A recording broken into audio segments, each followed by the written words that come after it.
Vous ne le savez peut-être pas, mais dans l'histoire des jeux, il y a ces jeux qui passent et puis qui disparaissent. Et puis il y a aussi ces jeux très bons et puis qui restent.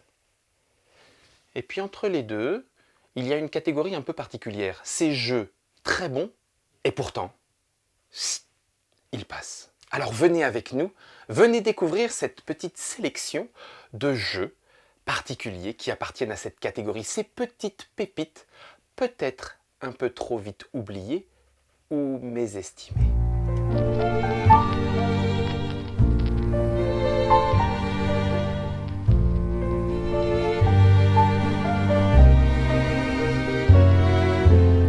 Every time we say goodbye, I die a little. Eldorado. Là, on est sur un jeu de plateau de Rainer, du bon docteur Rainer Knizia. C'est un travail un peu atypique pour lui parce que c'est un deck building de course. Le principe de base, c'est une course vers un trésor, vers une ville, l'Eldorado, grâce à un deck de cartes typique du deck building, c'est-à-dire des cartes au début très basiques qu'après on peut augmenter pour se renforcer. On doit traverser une jungle qui est de plusieurs couleurs, entre guillemets. Alors, il y a de l'eau qui est bleue, le désert, bref, quelque chose de jaune, de la montagne, et surtout en grande partie du vert. Et donc, avec ta main de cartes, soit tu achètes de nouvelles cartes, et à ce moment-là, donc, tu n'avances pas trop, soit tu te déplaces à raison de une case par chaque valeur de vert, jaune, bleu que tu as dans ta main. Ça incite à utiliser à la fois sa carte pour aller le plus loin possible, mais éventuellement faire un petit détour parce qu'on n'a pas les bonnes cartes, et puis pour se placer dans une très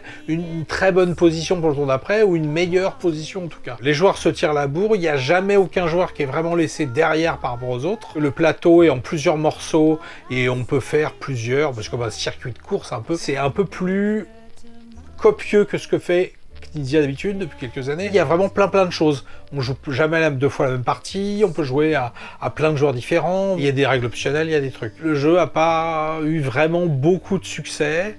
Faut dire qu'il est sorti en même temps que Clank, qui est aussi un petit peu un jeu de course. Mais là vraiment on est à la case par case, alors que Clank c'est un peu plus abstrait. Et puis peut-être un peu dans le look, un petit peu plus engageant, parce que là c'est vrai que la couve, c'est pas génial, et puis alors le dos de boîte, non quoi, enfin... Rainer Knizia a prévu de ressortir le jeu en association avec Vincent Dutrait, l'excellent Vincent Dutrait. Il parcourt un peu le monde en proposant sa version, on va dire clé en main. Pour l'instant on ne sait pas trop dans quel pays ça va sortir, ni ce qui va se passer exactement en France par exemple. Mais en tout cas ça peut faire un gros revival pour ce jeu qui le mérite vraiment.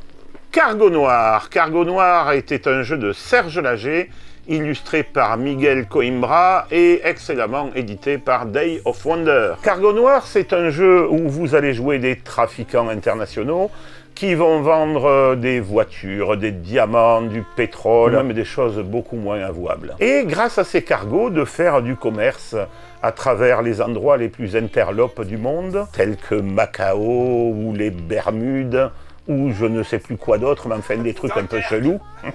Avec ces cargos, vous allez vous rendre dans certaines destinations ou attendre dans les entrepôts. Vous allez devoir miser un certain nombre de pièces. Un autre joueur encore plus veule que vous peut très bien décider de venir au même endroit que vous, mais il est obligé de mettre plus de pièces, ce qui va, au bout d'un moment, mettre les joueurs dans l'embarras, car ils n'auront plus de pièces du tout. Le dernier joueur à rester sur un entrepôt avec des pièces récupère toute la marchandise. Il va falloir vendre très vite ce qu'on a récupéré, pour, gagner de quoi placer votre argent un peu plus légalement, en achetant des casinos, des villas de rêve, des yachts, etc., etc., et pourquoi pas même une principauté. Serge Lager aime beaucoup les jeux où il y a à la fois des collections et de la majorité, à chaque fois arrangé avec une sauce très différente, le plaisir immense de pouvoir faire quelques sale coup aux autres joueurs, en leur promettant monts et merveilles pour les trahir au bon moment, en envoyant les cargos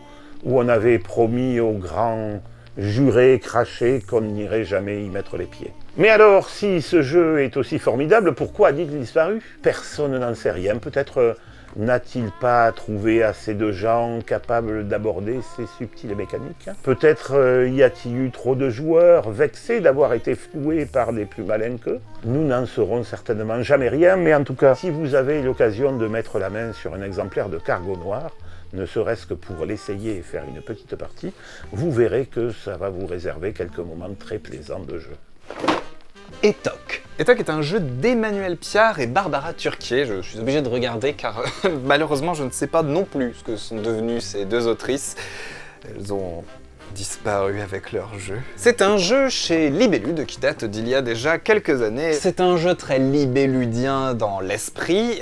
Il faut créer quelque chose chacun de son côté, puis on doit plus ou moins deviner qui a fait quoi où. Là où ce jeu arrive un petit peu à se différencier des libelludes habituels, c'est qu'on ne va pas jouer avec des images à reconnaître pour communiquer et se faire comprendre, mais avec des plats. On a une thématique qui nous est imposée à chaque manche, des petits ingrédients aimantés comme écrevisses moulées en rondelles, salade, laitue, de fourchettes. On assemble tous ces petits éléments sur une carte qu'on a uniquement le droit de relier avec des de ou des alas, tout en essayant avec des ingrédients plus ou moins étranges et des concepts un peu bizarres de faire comprendre que l'on est en train de préparer un repas de mariage, le repas du week-end parce qu'on n'a absolument plus rien dans le frigo, ou qu'est-ce que je peux amener qui tient dans ma poche. C'est assez poétique, il y a des points mais on s'en fout, on est surtout là pour rigoler, imaginer des plats pas possibles. Etok a d'ailleurs eu droit à 2 tirages, et c'est déjà pas mal par rapport à d'autres jeux présents dans cette sélection qui ont à peine fini le premier. Pourtant il a disparu. De ce que l'on peut savoir, Libellude aurait eu peur que le 3e tirage soit le tirage de trop. Et autre problématique datant de la sortie de ce jeu il y a une dizaine d'années,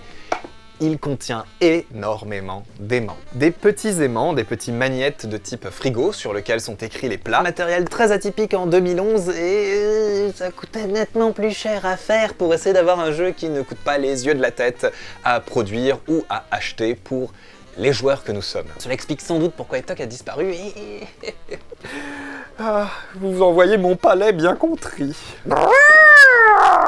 Ça, c'est le bruit de l'éléphant. Bombay est un jeu de la grande époque pour les nostalgiques de celle-ci. Istari et en plus un jeu de Cyril Demeg. C'est une petite merveille de jeu de pick-up and delivery, un jeu où on va chercher quelque chose quelque part pour aller le livrer quelque part ailleurs. Ici, il s'agit de petits cubes de bois, des ballots de soie, de l'épice que l'on va prendre à dos d'éléphant avec des petites figurines. Et en son temps, ce n'était pas si courant. Des petites figurines dans lesquelles les ballots venaient s'insérer. On pouvait en porter jusqu'à 2. À chaque tour, nous avions des points d'action que nous allions dépenser dans 5 actions différentes, construire des palais, récupérer, livrer, etc., etc. Avec énormément de réflexion, des parties tendues puisque le plateau n'est pas si grand que ça, et les déplacements étaient éventuellement très tendus. Il suffit qu'un palais soit construit pour que toute votre économie s'envole. De l'action, de la gestion, de l'interaction, tout ça dans un temps très limité, 30 à 60 minutes. Et sur une carte très limitée aussi, comme une espèce d'épure de création de Cyril Demeg. Et pourtant, le jeu passe un petit peu inaperçu. Est-ce que c'est parce que, à l'époque, cet aspect ramassé n'était pas ce qui était attendu de joueurs qui préféraient un jeu de réflexion qui se pose, avec le temps de monter un moteur à nourriture ou un moteur à point de victoire? Bombay est un petit peu oublié, un petit peu mésestimé ou sous-estimé, alors que le jeu, y compris pour des nouveaux joueurs entre guillemets, permet de s'initier très facilement et avec vraiment une épure que je trouve assez admirable. Snowtails, les queues de la neige. Comme on peut le voir sur cette boîte, c'est une course de chien de traîneau. Je dis qu'on peut le voir sur cette boîte parce qu'en fait on ne veut pas le voir. Enfin, on le devine ici. C'est sorti par Asmodée. J'allais dire peu de temps avant qu'on crée Space Cowboy, je sais pas. Mais bon, enfin, c'est pas il y a 20 ans. C'est un jeu avec un mécanisme de jeu ultra atypique qui représente... Alors est-ce que ça représente bien une course de chien de traîneau? Je sais pas. Je suis déjà monté dans un traîneau. Les chiens ont eu du mal. J'étais très gros, ils étaient tout petits. Mais je ne sais pas si ça simule bien le fait. La simulation la plus proche que je trouverais, c'est une simulation de char d'assaut. C'est qu'en fait, vous avez deux côtés, le côté gauche et le côté droit. Pour accélérer, pour freiner, il faut donner de la puissance au chien ou le réduire. Mais pour tourner, il faut freiner du côté où vous voulez tourner. C'est-à-dire que si les chiens de gauche avancent de 5 et si ceux de droite, ils avancent de 2, eh ben vous pourrez tourner de 3. Alors après, ça a les défauts des jeux de course, généralement ça n'a pas de succès. On part quand même déjà avec un handicap. On s'était vraiment posé la question pour la couverture. On hésitait entre du hyper réaliste et alors des chiens de traîneau hyper réalistes. Ça intéresse personne. Donc là, on a pris un look Décathlon qui n'a pas non plus rencontré son public. On avait été à fond sur le Décathlon, hein, comme vous pouvez le voir. Hein. C'est vrai que c'est un jeu auquel je rejoue régulièrement avec grand plaisir à cause de ce système de jeu très technique, enfin très original et technique, avec des petits calculs de je vais passer exactement entre les sapins et tout ça. On se construit son circuit comme on veut, avec des virages, des tout droits qui permettent de varier les parties. C'est le jeu où il y a une patte de chien en pion. Et c'est pour claquer la tête d'un joueur qui met trop de temps à réfléchir. Vous récupérez juste la grosse papate et vous pourrez vous venger de tous ceux qui mettent trop longtemps à jouer. À part ça, le jeu est très pur. Pas de choses extraordinaires, pas d'élan qui traverse, de Père Noël qui joue en même temps. Si c'était à refaire, je referais quelque chose d'encore plus riche, avec en effet des événements, des conditions météorologiques, peut-être enchaîner les parties avec des vraies règles de campagne. Et donc il ressort chez Space Cowboys en 2022 ? Non, ça... Witness. Witness est un jeu de Dominique Baudin de la grande époque Istari. C'est un jeu thématisé Blake et Mortimer, alors ça pourrait en vérité être avec n'importe quoi, mais avec Francis Blake et un Mortimer, comment il s'appelle ? On est sur un terrain connu d'un petit peu enquête-aventure. Et enquête-aventure, c'est toute l'idée de ce jeu. Dans Witness, chacun des joueurs à la table a quelques indices. Il y a une énigme, une petite enquête à résoudre, et l'on est tous ensemble pour essayer au maximum de la comprendre et de s'échanger les bonnes informations. Dans un premier tour, vous allez chuchoter très discrètement les informations que vous détenez aux joueurs à côté de vous. Puis dans un second tour, vous allez chuchoter très discrètement les informations que vous aviez de base, mais également celles qui vous sont arrivées au premier tour aux joueurs de l'autre côté. Petit à petit, les informations vont tourner dans tous les sens et ça va être à vous de bien les retenir, de ne pas trop les interpréter, mais suffisamment pour donner de bonnes informations aux joueurs au fur et à mesure que vous commencez à faire des recoupements. À la fin, vous résolvez la petite énigme de la partie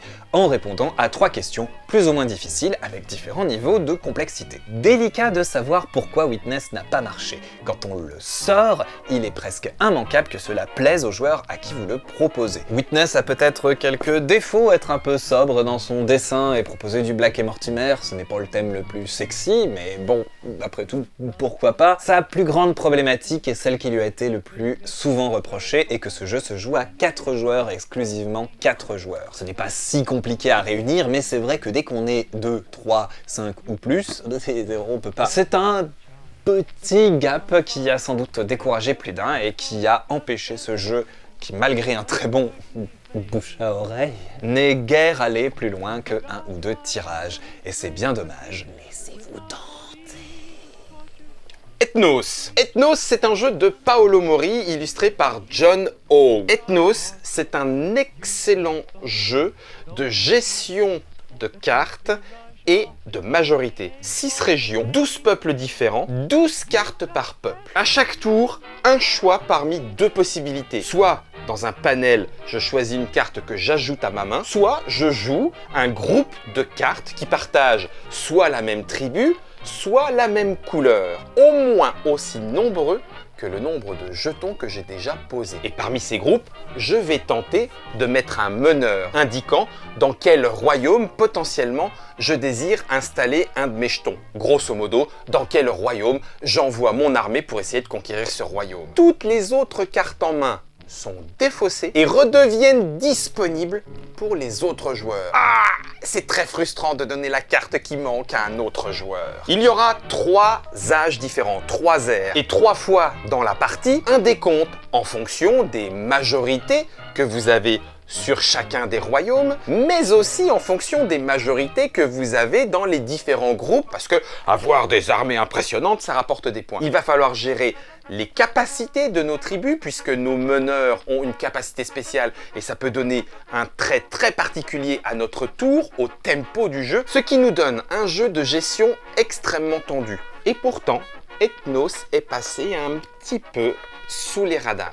Est-ce que le trait de John O, ce côté fantasy, à la Seigneur des Anneaux, un petit peu ancien, à décourager? Est-ce que la façon dont le jeu se met en place est un petit peu trop complexe pour se l'imaginer, se la représenter, et que si on n'y joue pas, on ne comprend pas toute la finesse du jeu? C'est possible aussi. Quoi qu'il en soit, si vous pouvez le choper quelque part, je vous conseille vivement de découvrir Ethnos et vous allez voir un jeu de majorité, gestion de cartes avec interaction permanente, très fin.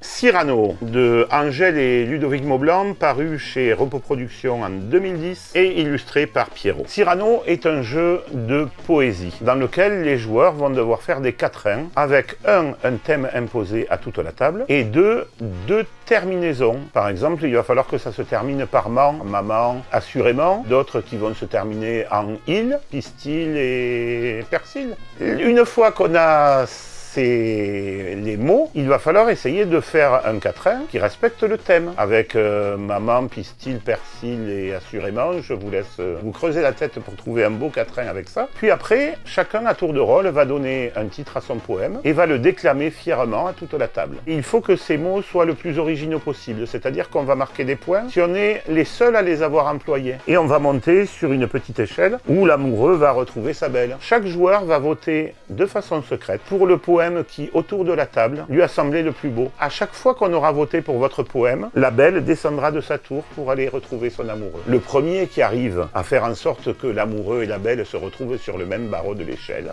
gagne la partie. Ce jeu est formidable parce qu'on peut y jouer de différentes manières. Faire de la belle poésie, partir dans de la franche poilade. Ce qui fait qu'on peut y jouer avec des potes, on peut y jouer en famille, ou on peut y jouer avec des grands-parents, des parents, des enfants. Ça donne des résultats étonnants. C'est un jeu qui a eu, je crois, au moins 2 éditions et puis qui lentement est tombé dans l'oubli. Si vous arrivez à retrouver Cyrano, avec Cyrano, vous allez vraiment passer un très bon moment. Et voilà de retour dans le présent. Alors, cette petite sélection, qu'en avez-vous pensé? C'est une sélection un petit peu personnelle, donc elle nous est propre. Peut-être que vous avez également un jeu qui, d'après vous, a été oublié injustement. Réparez donc cette injustice. N'hésitez pas à placer un petit commentaire. Qui sait si ce jeu est cité, recité et re-recité? Peut-être que nous pourrions faire une nouvelle petite émission avec vos idées à vous. Et qui sait? Peut-être qu'un jour, un éditeur posant ses yeux sur ces émissions, sur vos commentaires, se dirait « Mais effectivement, ce tort doit être réparé, rééditons-le » Alors attention, hein, le Monopoly Petit Poney ne compte pas dans cette sélection, que vous le notiez ou non. Si vous souhaitez en savoir plus, n'hésitez pas. Dans le descriptif de cette vidéo, il y a les liens vers les fiches de jeu Trick Track, et pour certains, il y a même des vidéos qui vous l'expliquent, vous le présentent, vous l'animent et vous le montrent. Profitez-en. On sait jamais. C'est toujours pratique d'en savoir plus avant de partir en fouille archéologique si vous souhaitez vous-même dégoter une de ces petites pépites anciennes. Merci à vous d'avoir été là. N'hésitez pas à vous abonner, commenter et partager. C'est ainsi que vous allez répandre la bonne parole ludique des temps anciens.